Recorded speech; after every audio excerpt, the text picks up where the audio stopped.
नमस्कार दोस्तों, मैं प्रिंस सैनी आपका स्वागत करता हूं हमारे चैनल लर्न एंड ग्रो में। आज हम बात करेंगे ट्रांसवर्स वेव मोशन के बारे में। जो ट्रांसवर्स वेव मोशन है वो क्या होता है। तो ये जो वेव मोशन है हमारा मैकेनिकल वेव के अंदर आता है, जो ट्रांसवर्स वेव मोशन है, और जो हमारा लॉन्गिट्यूडनल वेव मोशन होता है।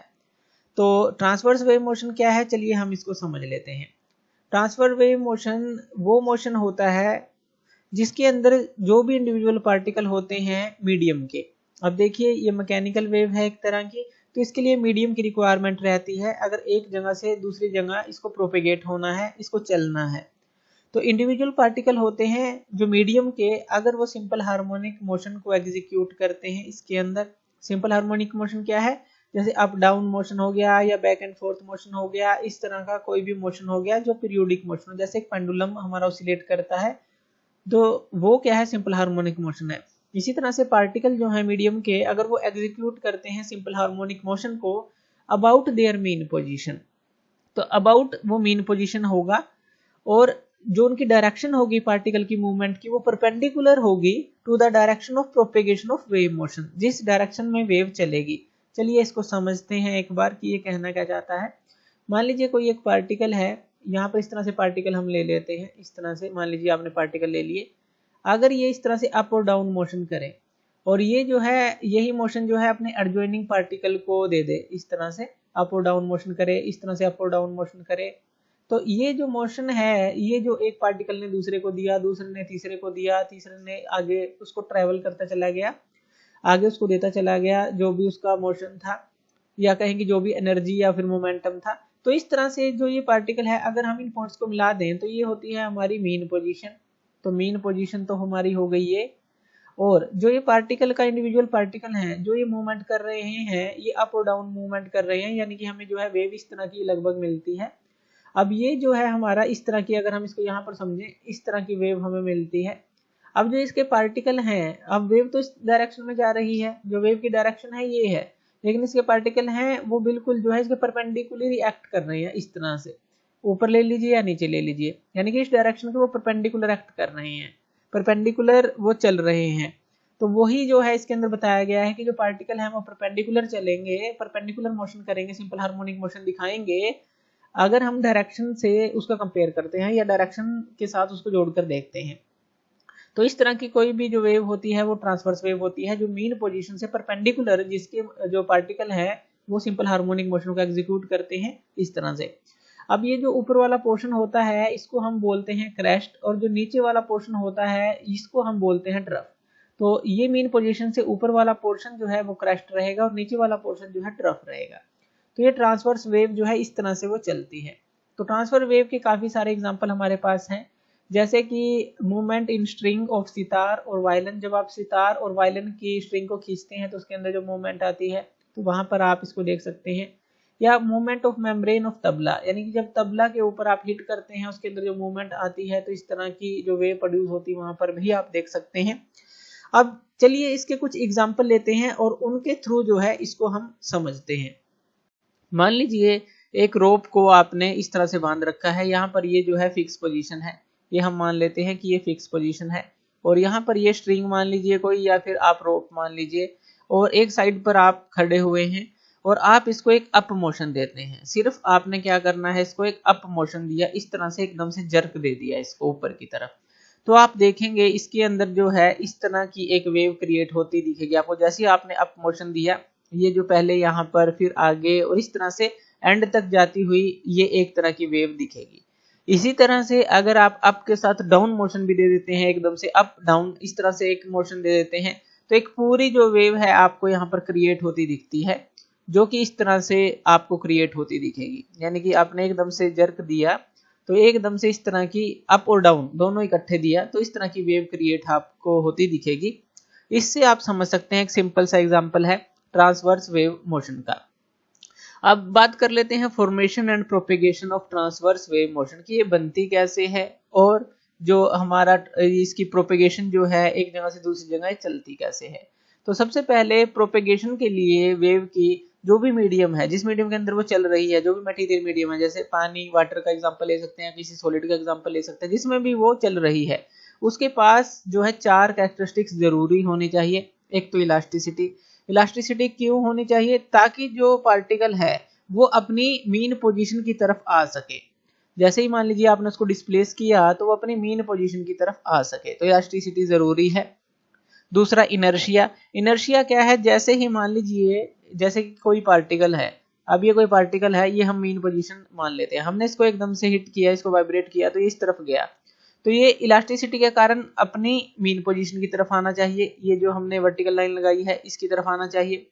इनर्शिया के कारण ये यहाँ पर रुकेगा नहीं, इसको ओवरशूट करना चाहिए, यानी कि इस पोजीशन को ओवरशूट कर जाएगा, क्योंकि ये जो एनर्जी है पूरी काइनेटिक एनर्जी में कन्वर्ट हो रही होगी और एकदम से यहाँ रुक नहीं पाएगी और ये ओवरशूट कर जाएगा। तो इनर्शिया जरूरी है, इलास्टिसिटी तो जरूरी है ही जो उसको वापस खींचे, इनर्शिया भी जरूरी है कि अपनी मीन पोजीशन पे रुके ना, वो आगे चला जाए, तभी तो हमें सिंपल हार्मोनिक मोशन मिलेगा। तो इलास्टिसिटी हो गई, इनर्शिया जरूरी हो गई मटेरियल मीडियम के अंदर, और मिनिमम फ्रिक्शन हो। मिनिमम फ्रिक्शन से क्या होगा? एनर्जी लॉस नहीं होगा हमारा। जितना ज्यादा फ्रिक्शन होगा उतनी जल्दी जो है एकदम से वेव जो है रुक जाएगी। जैसे आप ब्रेक अप्लाई करते हैं गाड़ी पर तो तभी वो रुक जाती है, क्योंकि वहां फ्रिक्शन बहुत ज्यादा होता है। तो इसलिए जो है मिनिमम फ्रिक्शन होना चाहिए ताकि ये मोशन हमें देखने को मिले और लंबा जो है लॉन्ग डिस्टेंस जो है ट्रेवल करे, तो मिनिमम फ्रिक्शन होना चाहिए। यूनिफॉर्म डेंसिटी होनी चाहिए मीडियम की, जैसे वाटर है एक तरह की यूनिफॉर्म डेंसिटी होती है, इसी तरह से कोई भी सॉलिड आप ले लेते हैं या कोई भी स्ट्रिंग आप ले लेते हैं, यूनिफॉर्म डेंसिटी होनी चाहिए उसकी मीडियम की, ऐसा नहीं है कहीं पे ज्यादा कहीं पे कम, जिससे कि जो वेव मोशन के अंदर बाधा आए। तो ये जो चारों कैरेक्टरिस्टिक्स हैं वो होनी चाहिए किसी भी मटेरियल मीडियम के अंदर, तो ये आप समझ गए होंगे। तो चलिए एक एग्जांपल के थ्रू समझते हैं कि किस तरह से जो वेव है वो हमारी ट्रांसफर होती है एक जगह से दूसरी जगह। अब इसके लिए एक चीज हमें समझना है, हम इसके अंदर मान लेते हैं कि जो टाइम टी है हमारा, और ये टाइम टी किस तरह से है। मान लीजिए यहाँ पर कोई पार्टिकल है, अब ये जो है हम ले लेते हैं कि ये मीन पोजीशन है, तो हम इसको लिख लेते हैं कि ये मीन पोजीशन है, ये जो सॉलिड लाइन लगाई। जैसे ही इसको एनर्जी प्रोवाइड की गई, जैसे ही आपने इसको हिट किया तो पार्टिकल नीचे की तरफ गया। तो जब ये नीचे की तरफ जाता है, ये हमारा जो टाइम लेता है, ये लेता है हमारा t/4, ठीक है। अब यहां से फिर वो ऊपर की तरफ यहां पर आता है, समझिएगा इसको ध्यान से। फर्स्ट जब ये यहां से यहां आया तो इसने t/4 टाइम लिया, जब यहां से यहां गया तो कितना टाइम रह गया? वो t/2 लिया, यानी कि t/4 और वापस गया t/2।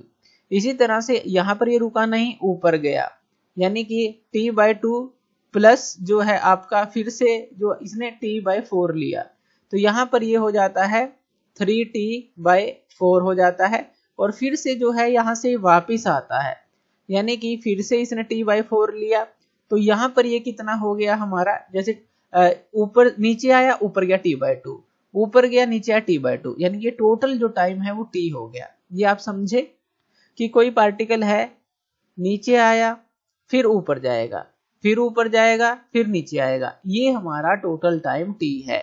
यानी कि अगर हम इसका एक फ्रैक्शन लें, जब ये नीचे गया तो वो t/4 है, फिर ऊपर गया t/2 हो जाएगा, फिर उसमें t/4 ऐड करेंगे और फिर जो है t/2 हो जाएगा, ऊपर से नीचे की तरफ आएगा, यानी कि आधा नीचे से ऊपर की तरफ जाता है तो t/2 लेता है, फिर ऊपर से नीचे की तरफ आता है फिर t/2 लेता है, और इसका अगर हम फोर्थ हिस्सा ले तो वो t/4 है। इसको ध्यान से समझिएगा। तो ये चीज है हमारी कि हमने टाइम ले लिया t, टोटल टाइम t है, और t/4 हमने लिया एक पॉइंट ऊपर से जब नीचे की तरफ आता है, और नीचे से ऊपर जाता है t/2, आधा ले लेता है वो टाइम। अब यहाँ पर हम इस तरह से 5 पॉइंट ले लेते हैं, 5 पॉइंट्स के थ्रू हम इसको समझेंगे, ये 5 फिगर हम बनाएंगे, और यहाँ पर इक्वली स्पेस जो है 5 पॉइंट हम ले लेते हैं। तो यहाँ पर जो है हमारा, हम इसको नाम दे देते हैं, आप याद रखिएगा 1 2 3 4 5। इस तरह से आप जो है 5 पॉइंट इक्वली स्पेस्ड आपने 5 पॉइंट ले लिए। अब क्या होगा? जैसे ही आप t इक्वल टू 0 पे, यानी कि टाइम t इक्वल टू 0 पे जब जस्ट आपने स्टार्ट किया है मोशन देना, इसको यहाँ से एकदम से जर्क दिया, तो एक या कहीं की वाइब्रेशन में स्टार्ट किया आपने, तो यहाँ पर क्या हुआ? ये पॉइंट जो है वो नीचे की तरफ आने की कोशिश करेगा t इक्वल टू 0 पर, क्योंकि बाकी के पॉइंट तो रेस्ट पर है, क्योंकि फर्स्ट पे ही हम स्टार्ट करेंगे एकदम से, बाकी के सारे पॉइंट रेस्ट पर रहेंगे। तो हमारा अगर सेकंड फिगर देखें तो ये जो है हमारा यहां तक आ चुका होगा। अब ये टाइम पीरियड कितना है हमारे पास? अगर इस टाइम पीरियड की बात करें, t/4 इसने टाइम पीरियड लिया, जैसे कि हमने बात की थी कि ऊपर से नीचे की तरफ आएगा तो t/4 लेगा, तो यहां से यहां आया, और जैसे ही ये t/4 टाइम लेगा और नीचे आएगा, ये जो है अपनी जो ट्रांसफर है पूरी एनर्जी या मोमेंटम दूसरे पार्टिकल को कर देगा। यानी कि अब ये तो ऊपर जाने की कोशिश करेगा, लेकिन ये जो पार्टिकल है नीचे आने की कोशिश करेगा। ये आप समझ गए होंगे। ये जैसे ही नीचे आया, अब ये अपनी मैक्सिमम पोजीशन पर पहुंच चुका है। अब ये ऊपर जाने की कोशिश करेगा, लेकिन जैसे ही मैक्सिमम पोजीशन पर पहुंचा, इसने अपनी एनर्जी और मोमेंटम जो है इसको ट्रांसफर कर दी। अब ये जो है इस टाइम पर t/4 पर ये नीचे आने की कोशिश करेगा, लेकिन ये अपना पाथ जो है रिवर्स करेगा। तो थर्ड पोजीशन के अंदर ये जो पॉइंट है ये हमारा यहाँ पर पहुंच गया है। ये जो पहले वाला पॉइंट है अपनी मेन पोजीशन पर, और ये जो है नीचे पहुंच गया है, यानी कि t/4 जो है इसने भी लिया है।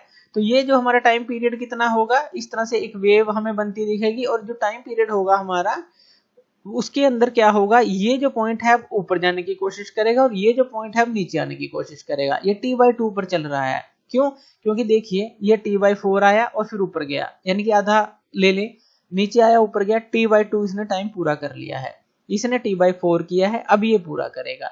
अब ये जो है t/4 पूरा करेगा, ये t/2 की तरफ जा रहा है। सिंपल, एक को समझ जाएं तो सारे आगे आसान है। ये एक सीरीज की तरह चलेंगे, पहले ये फिर ये, और फिर से जो है आप यहाँ पर देखेंगे ये जो पार्टिकल है ये ऊपर चला जाएगा, ये फर्स्ट वाला। यानी कि इसने जो है अपना यहाँ से t/2 चलकर फिर से t/4 चला, ये चीज। और ये जो है दूसरा पार्टिकल यहाँ पर आ गया, और ये जो पार्टिकल नीचे आ गया। ये होगा हमारा t = 3t/4 पर, और इस तरह की वेव आपको बनती दिखेगी। उसके बाद जो है ये पार्टिकल ऊपर की तरफ जाएगा, ये नीचे की तरफ आएगा। तो एट t = t पर क्या मिलेगा, अब आपको एक पूरी कंप्लीट आपको वेव बनती दिखेगी। देखिए यहाँ पर एक पूरी कंप्लीट वेव बनती दिखेगी आपको, और इसके अंदर ये जो पार्टिकल है जो नीचे आया था अभी ऊपर जाने की कोशिश करेगा, और पांचवा पार्टिकल नीचे आने की कोशिश करेगा, लेकिन इस समय पर आपको एक पूरी वेव बनती हुई दिखेगी।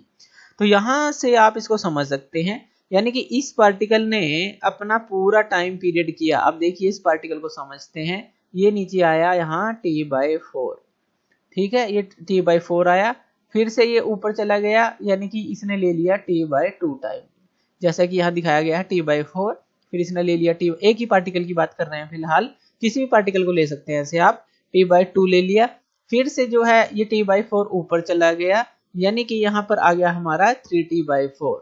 तो ये जो है 3t/4 टाइम पीरियड पर, और फिर जो है फिर से ये नीचे आया, यानी कि ये यहाँ पर आ गया t/2 नीचे से ऊपर जाने में, और फिर t/2 ऊपर से नीचे आने में, यानी कि टोटल टाइम इसने ले लिया t, एक पार्टिकल के लिए। अब कोई भी पार्टिकल चुन लें आप इनमें से, सेम जो है इसी तरह से आप उसको करके देख सकते हैं, और इस तरह की वेव जो है आपको मिलती है। ये जो अबव पोर्शन है इसको हम क्या बोलेंगे, वेव का क्रस्ट, और ये जो बिलो पोर्शन है इसको आप बोलेंगे ट्रफ। किसी भी वेव के केस में इस तरह के यहाँ से आपको एक साइन वेव मिलती है आपको। तो इस तरह से देखिए 5 पॉइंट्स के थ्रू जो है आप इसको समझ सकते हैं कि जो ट्रांसफर वेव का मोशन है किस तरह से चलता है। तो ये हमने समझा इसके अंदर। तो ये थी हमारा जो ट्रांसफर वेव है उसका मोशन। तो थैंक यू वीडियो देखने के लिए, और इसी तरह की वीडियोस के लिए आप हमारे चैनल लर्न एंड ग्रो पे हमें सब्सक्राइब कर सकते हैं। धन्यवाद।